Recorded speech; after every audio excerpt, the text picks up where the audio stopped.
Um, Banyak sih. Yang pertama aku bersyukur atas support system yang aku miliki dari awal aku lahir sampai sekarang aku sudah menikah. Dan alasan aku bilang support system adalah karena aku merasa apa yang sudah aku capai sampai hari ini itu nggak akan mungkin tanpa dukungan dari mereka semua.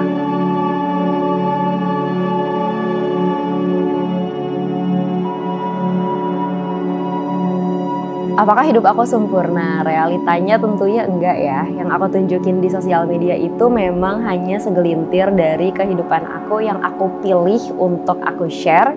Dan yang aku pilih itu pun juga sudah melalui editing sehingga aku benar-benar mengkurasi paling cuman 1% kali ya yang ada di hidup aku yang aku share. Realitanya adalah di balik itu masih banyak sedihnya juga, masih banyak kegagalan-kegagalannya juga, masih banyak lika-likunya lah yang buat aku itu adalah proses yang aku pilih untuk aku simpan, dan apa yang menurut aku bisa menjadi positif dan pelajaran dan harapannya inspirasi buat teman-teman, itulah yang aku share.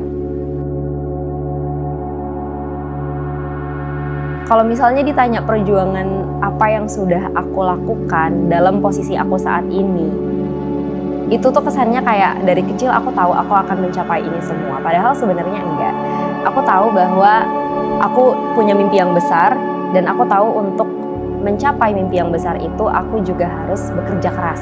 Jadi ketika kecil yang aku fokuskan adalah hanya itu semua. Gimana caranya aku bisa bekerja keras dimanapun posisi aku saat itu. Baik itu aku sebagai siswa di sekolah, baik itu sebagai anggota dari sebuah organisasi, baik itu dari posisi aku sebagai peserta dalam lomba. Aku tahu bahwa kalau misalnya aku melakukan yang terbaik dan bekerja keras untuk itu, maka akan ada banyak banget pintu opportunity yang terbuka untuk aku, dan aku hanya fokus ke situ aja.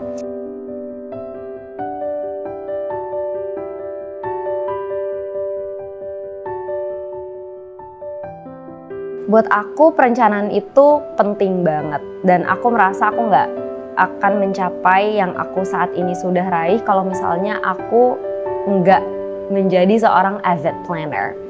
Buat aku dan buat teman-teman semua yang mikir bahwa planning itu ribet, nanti kalau misalnya ternyata nggak tercapai gimana, terus aku jadi ngerasa hidup aku dikontrol oleh agenda. Sebenarnya nggak kayak gitu ya. Buat aku percaya bahwa kita sebagai manusia hanya bisa berencana, tapi pada akhirnya yang akan terjadi di hari H itu tuh kadang nggak sesuai dengan harapan kita, dan that's okay. Karena akan ada banyak external factor yang nggak kita duga. Contoh misalnya aku udah ngeplan nih selama 1 hari aku pengen produktif.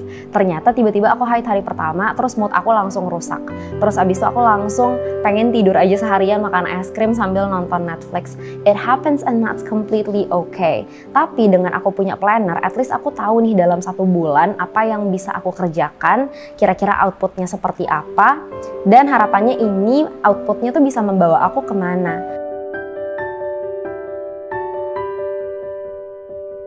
Pesan aku untuk para precious people yang lagi ngejar cita-citanya, pertama sebelum kalian melangkah ke cita-cita tersebut, aku bakal bilang bahwa perlu berdialog dengan diri masing-masing. Berdialog ini tujuannya adalah untuk benar-benar mencari nih kalian tuh pengennya ngapain sih, apa kontribusi akhir yang pengen kalian kasih atau kalian harapkan. Dan kalau misalnya kalian udah tahu tuh end goal-nya di mana, the big why in terms of why you have to achieve those specific dreams, maka disitulah bisa mulai dicari caranya gimana. Buat aku pribadi dulu, the end goal is to normalize sexuality education that's culturally responsive and age appropriate in Indonesia, dan sampai sekarang pun masih. Dan kalau misalnya udah tahu end goal-nya, di situ kalian cari caranya. Caranya bisa jadi lewat kuliah, tapi juga bisa jadi lewat tempat-tempat lain. University is not always the best path for everybody, and that's completely okay. Dan kalau misalnya udah nemu caranya, kita cari prosesnya supaya kita bisa sampai di titik itu tuh gimana. Kalau buat aku waktu itu adalah dengan ngerjain berbagai esai, terus nyari berbagai surat rekomendasi, cari mentorship program yang bisa ngebantu aku dan mensupport aku, ngobrol sama orang tua dan suami supaya bisa dapet restu juga dari mereka, dan sampai akhirnya dikerjain itu semua. Terus sambil tentunya berdoa juga. Kalau misalnya udah kita lakukan yang maksimal, maka harapannya ya pasti kita tercapai dong. Tapi kalau misalnya ternyata enggak, aku percaya itu bukan namanya kegagalan, itu namanya not yet. The magic word is not yet. Menurut aku hidup itu bakal selalu beresiko, tinggal kita aja choosing the risk that we can live with long term.